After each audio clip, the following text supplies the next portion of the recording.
no capítulo 14.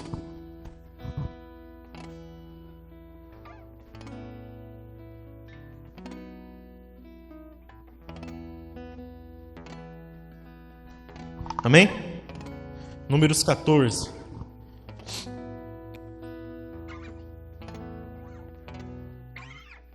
Quem achou diz amém.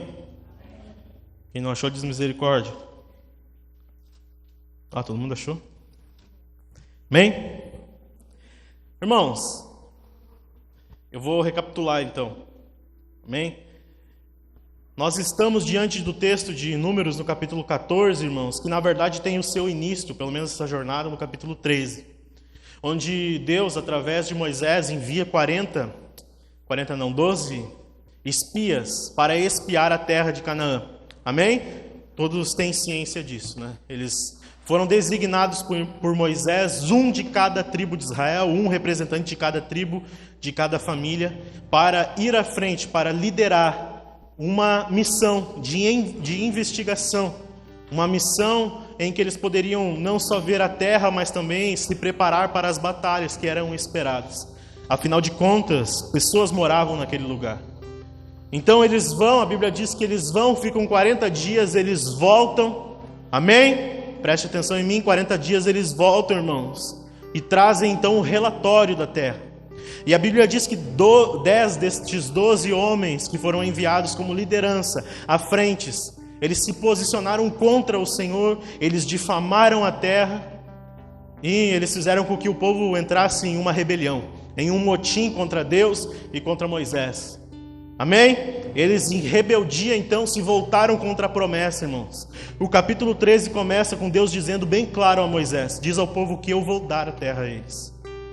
Amém? Mas no capítulo 14, aqui no texto que nós vamos ler, já um pouco antes, irmãos, eles não levaram isso em conta, eles não levaram isso a sério, eles tiraram Deus da jogada, eles disseram: nós não vamos conseguir, precisamos voltar atrás, vamos voltar à escravidão, é melhor assim, do que encarar. 10 destes 12 espias foram extremamente covardes, irmãos, medrosos, incrédulos, e eles contaminaram todas as suas casas, as suas famílias. Amém? Então a Bíblia diz que se levanta 2 destes 12 espias, chamados Josué e Calebe. Amém? Eles se levantam contra esses 10 irmãos que estavam difamando a terra e dizem assim: não, a terra é muito boa e se Deus se agradar de nós, nós vamos avançar e vamos conquistá-la, porque Deus já disse: eu vou dar a terra a vocês. Amém? Eles tiveram um posicionamento de fé e isso levantou oposição. Eles tentaram matá-los. A Bíblia diz que eles se levantaram para apedrejar Josué e Calebe. Então Deus intervém. Deus se levanta do seu trono e intervém em prol de proteger Josué e Calebe e disse: eu vou destruir vocês. Vocês são incrédulos. Vocês não creem em mim. Vocês são medrosos, vocês são covardes. Não vão herdar a terra que eu queria dar para vocês. Então, na semana passada nós falamos que neste momento, irmãos, em que Deus está para destruí-los, Moisés se levanta como um intercessor. Amém? Moisés ora por eles, Moisés intercede por eles e diz, como um mediador mesmo: Senhor, não faça mal ao teu povo, tenha misericórdia deles, não destrua eles. Amém? Você me acompanhou até aqui, amém, irmãos?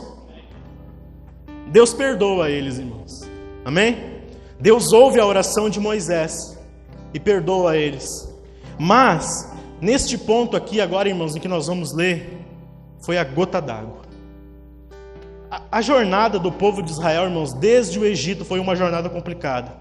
Eles constantemente murmuravam contra o Senhor. Eles constantemente agiam com incredulidade.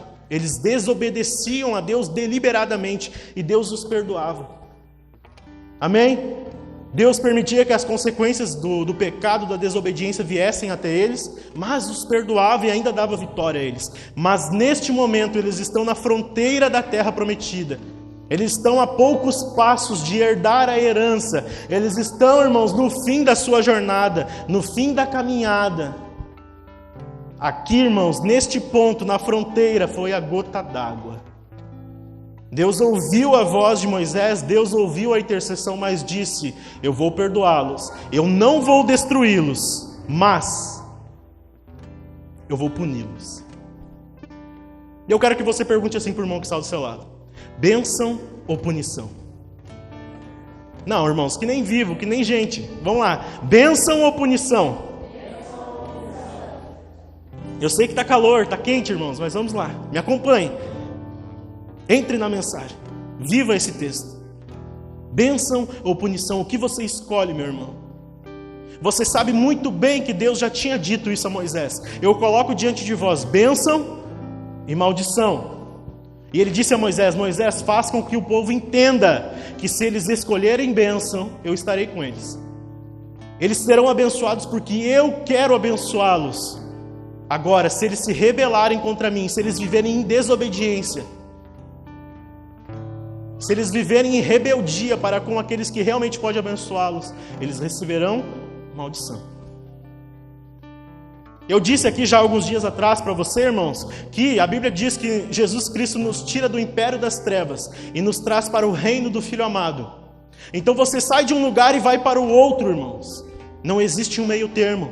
Não existe um purgatório espiritual. Você não foi chamado para viver uma vida artificial de crente, para viver um meio termo entre a eternidade e o inferno. Você foi chamado para estar no céu ou para estar na perdição. Não existe meio do caminho. Você não pode ser um meio crente. Ou você está vivo ou você está morto. Você entende isso, irmãos? Ou você está na bênção e você está com Deus e Deus vai te abençoar. Ou você está na maldição e lá haverá punição, porque o salário do pecado é a morte. A condenação para os desobedientes, para os pecadores, aqueles que não se arrependem dos seus pecados e vivem entre o império das trevas e o meio termo, é a condenação. É o destino final, a destruição. Deus coloca entre nós, irmãos, bênção e maldição. Jesus mesmo disse, irmãos, nós falamos um tempo atrás, ele disse: eu sou o caminho. Amém? Ele diz assim: é colocado diante de vós dois caminhos, o largo e o estreito, né? É colocado diante de vós uma porta estreita e uma porta larga. Amém? Só há dois caminhos, irmãos. Ou você escolhe viver com Cristo, ou você escolhe viver em obediência a Deus, ou você vai pegar o caminho largo, a porta larga, e vai em direção ao inferno. Essa porta larga e o caminho largo, irmãos, é um caminho muito legal. Amém? O problema é o resultado final. Você vai viver a sua vida abundantemente, como o filho pródigo. Ele pegou a sua herança, saiu de casa e a Bíblia diz, ele viveu a sua vida dissolutamente. Ele gastou com mulheres, ele gastou com festas. Que maravilha! O problema foi o resultado final. Ele chegou ao fundo do poço, ele chegou a viver com os porcos. Ele rolou na lama, ele se alimentou da comida dos porcos. Ele disse: eu estava tão bem na casa do meu pai. Ele escolheu um caminho. Você entende que você tem uma responsabilidade. Amém? Você tem a responsabilidade de crer. Você tem a responsabilidade de avançar. Você tem a responsabilidade de se submeter à vontade de Deus e viver de acordo com os mandamentos de Deus. Porque a Bíblia diz, irmãos, que a lei de Deus é boa. Os mandamentos de Deus são bons, eles não são pesados, eles são para bem. Portanto, que você decida viver dessa forma. Agora, irmãos, se no momento da sua jornada, da sua caminhada em direção à vida eterna, você optar por viver deliberadamente em pecado, em desobediência, viver a sua vida adoidado, sem o Senhor, você precisa entender, haverá um momento em que você vai ter que arcar com as punições. E tudo, irmãos, o meu interesse com esta jornada que nós estamos no livro de Números é te mostrar uma coisa. Nós estamos nos aproximando dos últimos dias. Jesus Cristo está voltando, nós estamos no limiar da terra prometida. No momento em que Ele rasgar os céus e vir buscar-nos, vir ao nosso encontro, nós vamos então para a eternidade experimentar a totalidade das promessas de Deus. Amém? Você não experimenta tudo ainda, irmãos, você experimenta alguns porcentos, um pouco. Amém? Na sua vida, no seu lar, na sua vida espiritual, a sua salvação. Mas quando Jesus Cristo vier em glória, irmãos, você vai experimentar a totalidade do que Deus tem. E é infinito. Tanto que Paulo chega a dizer diante da morte, ele diz assim: seria para mim muito melhor morrer e estar com Cristo, que é infinitamente melhor. Ele está apontando para a eternidade, dizendo: lá é muito melhor, eu quero ir para lá. Se eu pudesse escolher, eu vou para lá agora. Mas Deus disse: fica mais um pouco, mas lá é melhor. Porque lá nós experimentaremos a eternidade na sua completude, irmãos. A presença graciosa de Deus para todo sempre. Você sabe, lá não tem lua, lá não tem sol, porque Deus ilumina o local. Você verá a glória de Deus, você o verá face a face, o que ninguém nunca teve a capacidade de ver. Você entende isso, irmãos? Então você precisa andar desta forma. Deus está colocando a bênção. Escolhe a bênção, não escolhe a punição. Amém? Leia o texto comigo, irmãos. Números 14, verso 20. Deixa eu pegar um pouco d'água aqui, irmãos. Números 14, 20. A Bíblia diz assim, irmãos: o Senhor respondeu: conforme você me pediu, eu perdoei. Porém, então, certo como eu vivo, e como toda a terra se encherá da glória do Senhor, nenhum dos homens que viram a minha glória e os prodígios que eu fiz no Egito e no deserto, e mesmo assim me puseram à prova 10 vezes e não obedeceram a minha voz, nenhum deles verá a terra que, com juramento, prometi aos seus pais. Sim, nenhum daqueles que me desprezaram verá a terra. Porém o meu servo Calebe, visto que nele houve outro espírito, e perseverou em seguir-me, eu o farei entrar na terra que espiou, e a sua descendência a possuirá. Amém? Ora, os amalequitas e os cananeus habitam no vale. Portanto, amanhã mudem de rumo e caminhem para o deserto, pelo caminho do Mar Vermelho. Amém? O Senhor os puniu aqui, irmãos, por sua incredulidade, pela desobediência, o coração duro. A falta de fé, irmãos, trouxe uma punição, um castigo duro. Deus está dizendo: vocês não vão ver a terra prometida. Ou seja, vocês vão voltar atrás, vocês vão morrer no caminho.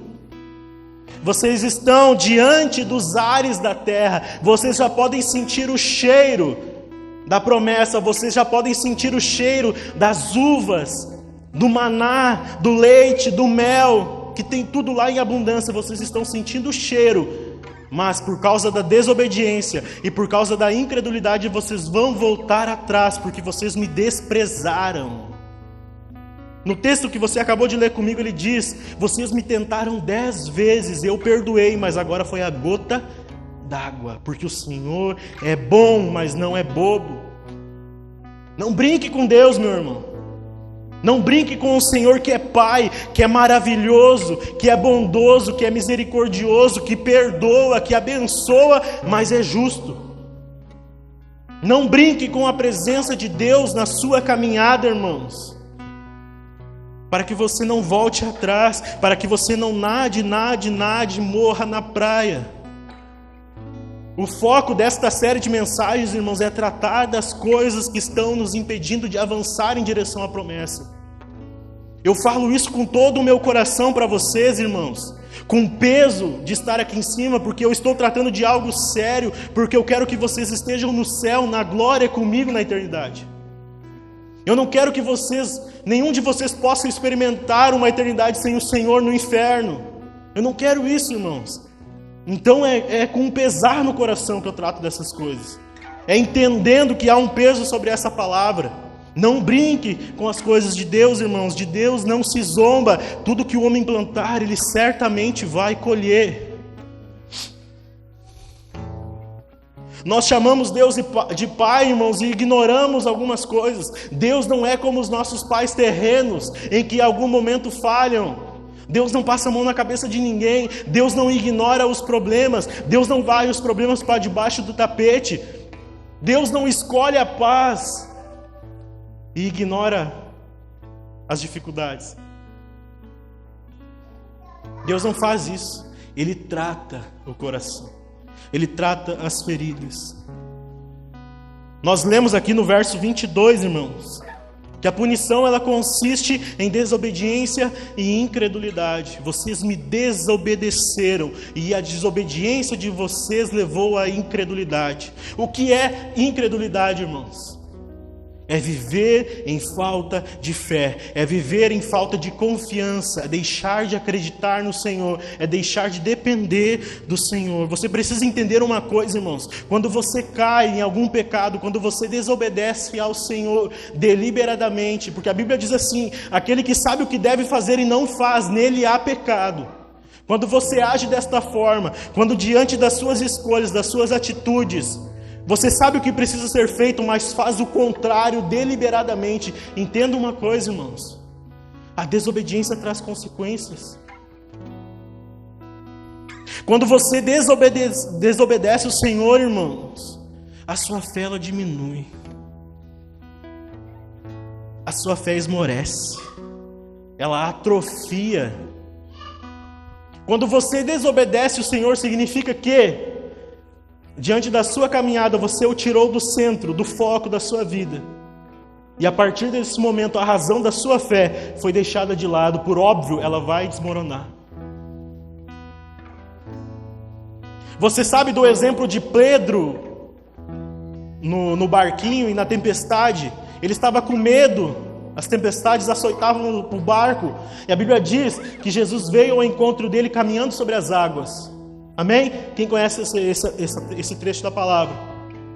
E Pedro, naquele medo assombroso, ele disse: será que é uma assombração? E Jesus disse: não tema, sou eu. E Pedro, então, para fazer o teste, disse: Senhor, se for você, deixa que eu vá até você caminhando sobre as águas, como o Senhor está. E o que ele fez? Foi. Jesus permitiu que ele fosse. Mas, entre o barco e Jesus, tinha que caminhar. Ele deu alguns passos. Em determinado momento, o que ele fez? Ele olhou para a tempestade. Quando ele olhou para a tempestade, ele deixou de crer em Jesus. Ele tirou os olhos de Jesus. Então ele afundou, faltou fé. A fé esmoreceu porque Jesus já não estava mais diante dos olhos. A desobediência causa isso, irmãos. Ela faz com que a nossa fé diminua. Nós perdemos o foco no Senhor. E Deus é justo. Eu acabei de falar isso para vocês, irmãos. Essa punição que a gente vê aqui nos textos que a gente leu, a partir do verso 20, irmãos, são justas. Eu disse: Deus é bom, mas Ele não é bobo. Deus não está enlatado, meu irmão. Ele não está numa gaiola. Ele não é o gênio da lâmpada do Aladim, que você pega a lâmpada, esfrega a lâmpada, sai e faz 3 pedidos. Deus não é esse Deus, irmãos. Ele é santo, Ele é soberano. Quando nós o tratamos, irmãos, como um passarinho na gaiola, nós o diminuímos. Deus é justo, meu irmão. A punição aqui é justa, irmãos. O Senhor aqui fez uma acusação ao povo, mas Ele não fez uma acusação vazia. Ele disse: vocês não vão entrar por isso, isso e aquilo. A punição é justa quando vem de Deus. Ele fez a acusação e mostrou por que iria puni-los. Ele diz ali no verso 22, eles viram os milagres e as maravilhas, mesmo assim eles duvidaram de mim. Eles presenciaram a minha glória, o meu poder, mesmo assim duvidaram de mim. Ou seja, eles experimentaram do poder, da soberania de Deus em salvá-los do Egito, em tirá-los de um lugar e levá-los para a terra prometida. Eles viram que Deus os tinha escolhido. Quando escolheu Abraão, eles sabiam disso. Eles tinham a promessa, eles tinham a herança, irmãos. Mesmo assim duvidaram do Senhor. Durante a sua jornada, talvez você já viu o mar vermelho como eles viram. Talvez você já viu Deus tirar água da rocha como eles viram. Não literalmente, irmãos, mas Deus está trabalhando, Deus opera milagres em sua vida constantemente. Talvez você já viu ou tenha visto. Não duvide do Senhor como eles duvidaram, irmãos. Eles não creram, eles endureceram o coração. e sobre eles veio a punição. No verso 22 ele diz assim, né, irmãos? Leia comigo de volta. Nenhum dos homens que viram, repita comigo, viram a minha glória, vai entrar. Ao meu ver aqui, irmãos, esse termo viram, ele não diz respeito apenas a uma constatação visual. Eles não apenas viram no sentido de enxergar, irmãos, como eu estou vendo o Taylor aqui. Não é isso, irmãos. Eles presenciaram as maravilhas de Deus. Não foi apenas uma constatação visual, porque eles foram participantes da promessa, eles foram participantes do poder, eles foram participantes da glória. Foi através deles, irmãos, que Deus os libertou do Egito. Deus usou Moisés, Deus mostrou ao povo, eles puderam presenciar. A Bíblia diz que quando eles saíram do Egito, irmãos, chovia a pedra do céu, matava todos os egípcios, matava os animais deles, mas sobre eles não caía uma pedra. Você está entendendo isso? Sobre eles não vinha uma praga, eles não adoeciam, os animais deles não adoeciam, apenas os egípcios. Eles viram, eles participaram, irmãos, eles não assistiram de longe, porque o que Deus fez, meu irmão, preste atenção aqui, foi por eles, foi para eles, mas também através deles. Eu tenho certeza, irmãos, que durante a sua caminhada, Deus já fez algo por você. Deus já fez algo para você. Mas eu tenho certeza, irmãos, que Ele quer fazer algo através de você, para que você possa experimentar a bênção e não a punição. Eles viram, irmãos, porque eles não assistiram de longe, eles estavam inseridos. A nova aliança nos diz que nós somos coparticipantes das promessas, da herança de Cristo, meu irmão. Você é trazido para a família de Deus, para a casa de Deus, para o ambiente onde Deus habita, para as bênçãos, para as misericórdias, para a região celestial, com Cristo assentado nas alturas, não para que você apenas veja de longe, mas para que você esteja inserido. Você está entendendo isso, irmãos? Eles foram ajudados por Deus, eles foram escolhidos. Irmãos, Israel não era nada, eles eram um povo miserável, medíocre. Deus um dia, de forma incondicional, resolveu escolher Abraão e através dele criar um povo. Eles foram ajudados, irmãos, mas também serviam de ferramenta. Deus usava eles para cumprir a sua vontade.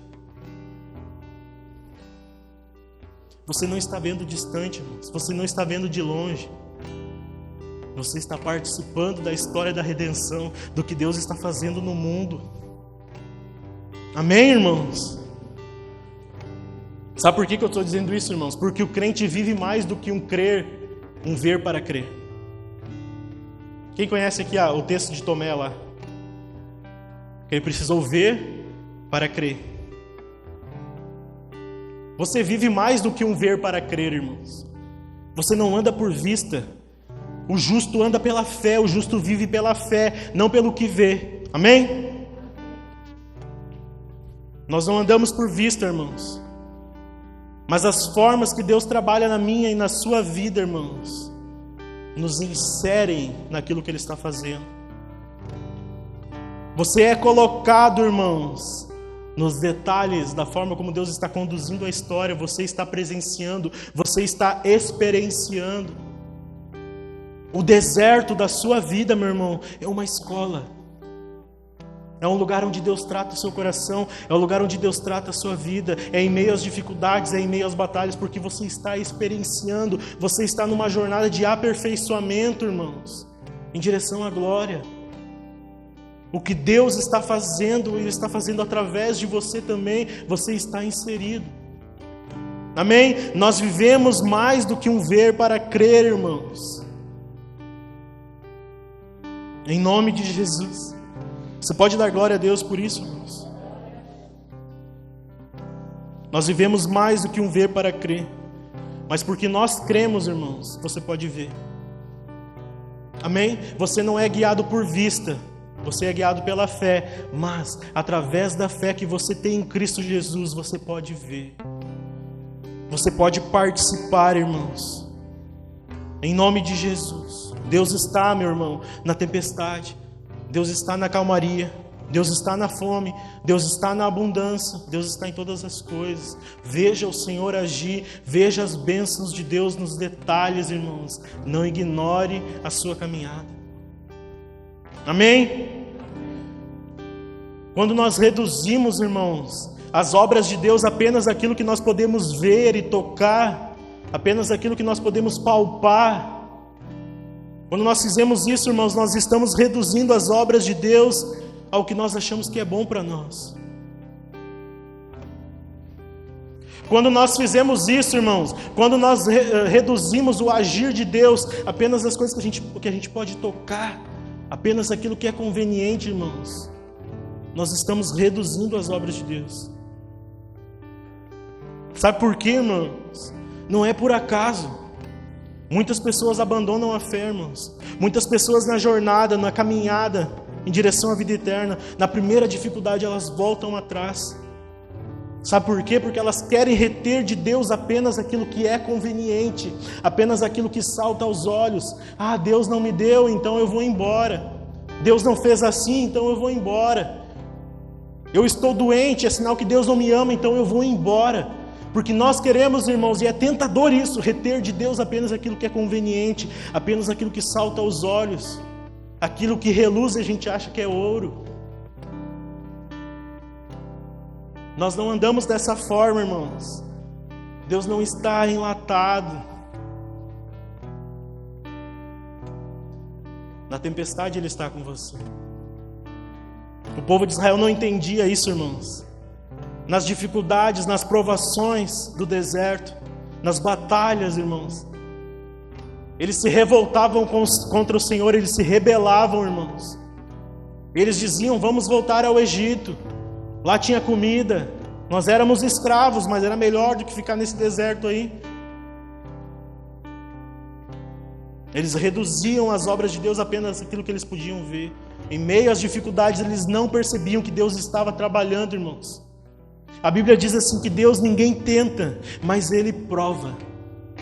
Deus prova a sua fé, Deus prova o seu caráter. Deus prova durante a caminhada, Deus está te testando, irmãos. Você consegue crer que nas piores experiências que você já teve, Deus estava trabalhando?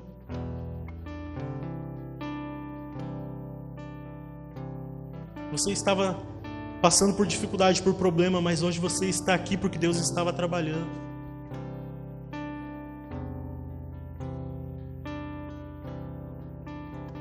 Você precisa entender isso, irmãos. Deus te trouxe aqui e Ele está trabalhando na sua vida, na sua história. Eu me lembro quando o seu Biga foi embora, ele partiu para a glória. Vocês estão aqui, irmãos. Eu estou vendo vocês. Deus está trabalhando. Foi doído, foi doloroso, foi triste. É ruim perder a saudade, irmãos. Mas Deus está trabalhando. Deus está frutificando, Deus está prosperando nos mínimos detalhes da sua existência, da sua caminhada, irmãos. Não trate Ele apenas pelo que você pode ver. Nós andamos por fé, nós andamos por confiança. O povo de Israel não entendia isso, irmãos. Eles viam a dificuldade, eles se apavoravam, eles blasfemavam, eles murmuravam contra o Senhor. Eles desobedeciam. Leia comigo o verso 23, irmãos.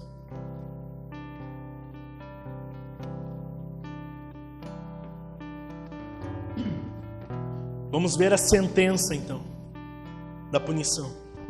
Deus diz assim: nenhum deles verá a terra que com juramento prometi aos seus pais. Sim, nenhum daqueles que me desprezaram verão a terra. Essa foi a sentença, irmãos. O castigo aqui imposto pela sentença do Senhor, irmãos, a este povo que desobedeceu, a este povo que não estava mais andando por fé, e sim apenas aquilo que eles estavam vendo. A sentença, irmãos, foi não poder usufruir da terra. E você precisa entender aqui, irmãos, não é apenas um mau negócio que deu errado. Eles não foram fechar um negócio, irmãos. Eles não foram fechar a compra da propriedade. Você sabe, eu acabei de dizer, Deus disse que ia dar a terra a eles, mas já tinha prometido a Abraão 430 anos antes, irmãos. Deus disse a Abraão: eu vou dar para vocês, eu vou levar vocês até lá e vocês herdarão a terra. Agora, diante, irmãos, da fronteira, eles não puderam experimentar. Era um direito garantido para a família, para os descendentes, e eles não puderam usufruir. Eles rejeitaram a bênção e receberam a punição. Como está a sua jornada nesse sentido, irmãos? Você tem desprezado a bênção? Saiba, você vai receber a punição. Não existe meio termo, irmãos. Não existe. Eu já disse aqui para vocês algo muito importante, irmãos. Preste atenção aqui. Acho que essa é a chave da mensagem, irmãos. Nós estamos pregando aqui em Números. Quem despreza, irmãos, a jornada em direção à vida eterna, está desprezando a promessa. Amém? Você, quando creu em Jesus, quando se dobrou ao sacrifício da cruz e aceitou-o como único e suficiente Salvador, você não foi tirado de um estado e já elevado para a eternidade. Você não morreu, você está aqui, eu estou vendo vocês. Amém? Deus te coloca numa jornada. Deus te coloca numa caminhada de aperfeiçoamento em direção à glória. Mas quando você despreza essa jornada, irmãos, você está desprezando a promessa. Ou seja, irmãos, o crente que despreza a sua caminhada em direção à eternidade jamais vai usufruir da totalidade das promessas. Grave isso no seu coração, irmãos. Grave isso no seu coração. Essa é a síntese do resumo dessa mensagem que nós estamos pregando já há quantos domingos, irmãos? Se você desprezar a sua jornada, se você fizer pouco caso da caminhada, se você não levar a sério, você está desprezando a bênção. E ao desprezar a bênção, você vai receber a punição. Bênção ou punição? Deus mesmo diz para eles, irmãos: vocês desprezaram a jornada, vocês desprezaram a terra, vocês não entenderam que ao fazer isso, vocês estavam desprezando a mim. Não é, irmãos, entende uma coisa aqui comigo, irmãos. A sua caminhada não diz respeito a somente se livrar do inferno. Não é só isso, irmãos. Claro que isso é bom, né? Não ir para o inferno é bom. Mas não é só isso, irmãos. Você precisa entender que além de não ir para o inferno, tem um lugar reservado com o Senhor. Quando você despreza a sua jornada, quando você faz pouco caso, quando você vive distraído e em negligência, irmãos, você está desprezando o Senhor. Não é só a bênção, irmãos. A bênção está lá, está garantido, é promessa. Ninguém pode roubar, ninguém pode deter, a não ser você. A não ser você. O momento de decidir aonde você vai passar a eternidade é aqui e agora. Amém? Não despreze o Senhor Deus. Sabe por quê, irmãos? Porque a sua jornada não diz respeito só a você. A bênção não diz respeito só a você. Aqui eu encerro. Quero mostrar para você, irmãos, que você abençoa os seus quando permanece fiel. Não é só sobre você, meu irmão. É sobre a sua casa, é sobre sua família, é sobre o seu coletivo, as pessoas que te envolvem, as pessoas que lidam com você diariamente. Não é só sobre você. A salvação é individual, mas ela se dá no coletivo. Deus disse: não é bom que Adão esteja só, eu vou fazer uma companheira. Jesus pisou nessa terra e disse: eu preciso escolher 12 para andarem comigo. Depois dos 12, mais 70 para andarem comigo. Atos começa com a igreja, irmãos, de Jesus, pedindo que eles fiquem, pedindo não ordenando, fiquem em Jerusalém. Se vocês estiverem reunidos em Jerusalém, unidos, em comunhão, vocês serão abençoados. Em Atos 2 eles recebem, porque eles estavam juntos. Quem não estava junto não recebia. Sabe por quê? Porque não diz respeito só a você. Igreja, irmãos, é maravilhoso, porque você trata como diferente. O diferente te abençoa. Por isso que nós precisamos encher este lugar de pessoas, irmãos, diferentes. Altos, baixos, magros, gordos. Nada disso importa diante do Senhor, irmãos. Nada disso importa. Mas pessoas com personalidades diferentes, com gostos diferentes. Você é aperfeiçoado quando é confrontado pelo seu irmão, irmãos. A igreja serve para isso. Você abençoa a sua casa quando você se posiciona, quando você permanece fiel. Leia o verso 24 comigo. Deus tinha exposto a sentença, irmãos, para que eles dessem para a casa deles. Agora ele vai falar a respeito de Caleb, aquele que permaneceu fiel. Ele diz assim: porém o meu servo Caleb, visto que nele houve outro espírito, e perseverou em seguir-me. Repita comigo, seguir. Ele diz assim: eu o farei entrar na terra que espiou, e a sua descendência a possuirá. Ele está dizendo que só Caleb vai entrar? O que ele diz? A sua descendência, a casa de Caleb. Eu sempre digo para você o exemplo de Josué, irmãos, que precisa ser mais do que um amuleto que você usa em casa. Que Josué diz: eu e a minha casa serviremos ao Senhor. Você precisa entender o contexto. A sua família não está salva por atacado, irmãos, mas ela pode ser salva se você se posicionar. Ela será salva se você permanecer fiel. Ninguém vai subir no atacado para o céu. Não existe caravana. Mas se você se posicionar como Caleb se posicionou, ele abençoou toda a sua casa, irmãos. É algo que eu tenho dito para vocês aqui nos últimos dias, irmãos. Quando o crente permanece fiel, ele pode ser condutor das bênçãos de Deus.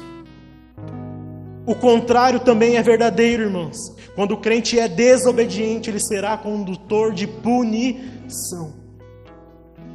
Mas se você permanece fiel, irmãos, ao Senhor, se você tem atitudes de quem é fiel, se você se posiciona como o Caleb se posicionou, mesmo causando oposição, mesmo as pessoas se levantando contra ele, irmãos, quando você permanece fiel, você pode influenciar gerações. Escuta aqui uma coisa, irmãos, uma coisa que eu disse para vocês nos dias dos pais aqui, meu irmão.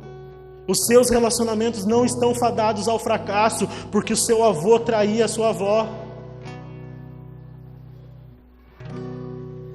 Você não deu um glória a Deus, acho que você não está entendendo. Não é porque o seu tataravô, sua tataravó, não é porque não sei quem, um primo, não sei quem mais, traía que você precisa trair, meu irmão. Não é porque o fulano, o ciclano e o beltrano se relacionavam mal com o pai e com a mãe que você precisa ser assim. Você não está fadado ao fracasso, a sua casa não está fadada ao fracasso se você se posicionar. Se você pegar a cruz de Cristo Jesus, irmãos, que morreu, e se você levantar ela no seu lar, você não verá fracasso, você não verá derrota, você verá a sua descendência se levantando sobre a terra, e um dia você vai poder ver os filhos dos seus filhos, e a paz sobre Israel, como diz o salmista. Porque um dia você se posicionou, você vai chegar, irmãos, na glória e ver realmente o meu tataravô, o meu bisavô, o meu primo, minha tia fizeram isso, aquilo e aquele outro. Mas um dia eu levantei a cruz de Cristo, a salvação no meu lar, e hoje eles estão aqui na glória. Você não está fadado ao fracasso, se posicione hoje. O meu pai e a minha mãe não leram a Bíblia para mim quando era pequeno, se posiciona hoje e lê. Meu pai e minha mãe não oravam, ore você.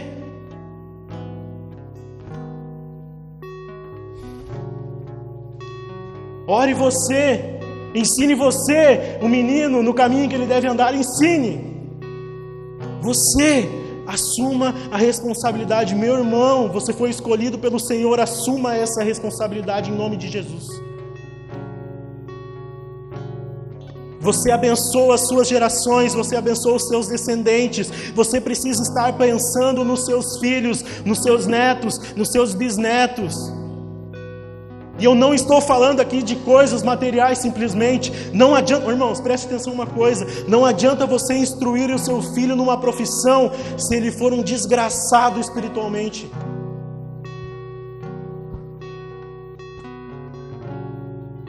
Palavra do Senhor para você, receba isso, irmãos. Eu não estou brincando aqui. Não adianta de nada ter faculdade, ter cursos, isso tudo é maravilhoso, é bênção. Se não houver comunhão com Deus, se você não inculcar no coração da criança como Deus disse a Josué. Nós estamos falando de Josué e Caleb aqui, você lá abre o livro de Josué, a primeira coisa que ele disse, que Deus disse para ele: Josué, pelo amor de Deus, pega as leis, pega os mandamentos e coloca dentro do coração da criança, nem que seja a força. Você está entendendo isso, irmãos? É muito sério. Você abençoa os seus quando se posiciona, e quando não se posiciona, você amaldiçoa. Leia o verso 25 e aqui eu encerro. Deus falou de Caleb, irmãos, aquele que foi fiel, mas agora ele vai falar dos infiéis. E ele diz assim: ora, os amalequitas e os cananeus habitam no vale. Portanto, mudem o rumo e caminhem para o deserto, pelo caminho do Mar Vermelho. Sabe o que Deus está dizendo para eles? Vocês estão na fronteira, na linha de chegada, mas porque vocês me desobedeceram, voltem atrás. E aqui, irmãos, ao invés de eles marcharem em direção à terra prometida e lutarem porque o Senhor nos daria vitória, eles marcharam em direção ao deserto. E aqui, meu irmão, começam os 40 anos em que eles começaram a andar em círculos. E a Bíblia diz que eles morreram todos no deserto. De 20 anos para cima, irmãos, quem saiu do Egito de 20 anos para cima, morreu no deserto. E eu vou falar disso na semana que vem. Mas eu quero que você entenda uma coisa, irmãos. A falta de fé e a desobediência de 10 homens comprometeu o destino de quase todo o povo. Amém? A falta de fé e a desobediência, irmãos, de 10 homens comprometeu o destino de quase todo o povo de Israel. Porque 10 irmãos não se posicionaram. Porque 10 estavam em desobediência e incredulidade. As suas casas, as suas famílias experimentaram a punição. Não puderam usufruir da terra. E aqui eu encerro. Amém? Você recebe essa palavra, irmãos? Eu sou duro aqui às vezes em algumas falas, mas eu quero que você entenda uma coisa: é com temor no coração, irmãos. É com temor no coração. A correção aqui, irmãos, não é para humilhar ninguém. Não é para me exaltar só porque eu estou numa posição aqui acima de vocês. É para que nós possamos viver nessa caminhada em direção à vida eterna, irmãos. Escolhendo a bênção e não a punição. Experimentando a bênção sobre o nosso lar, sobre a nossa casa, diante os nossos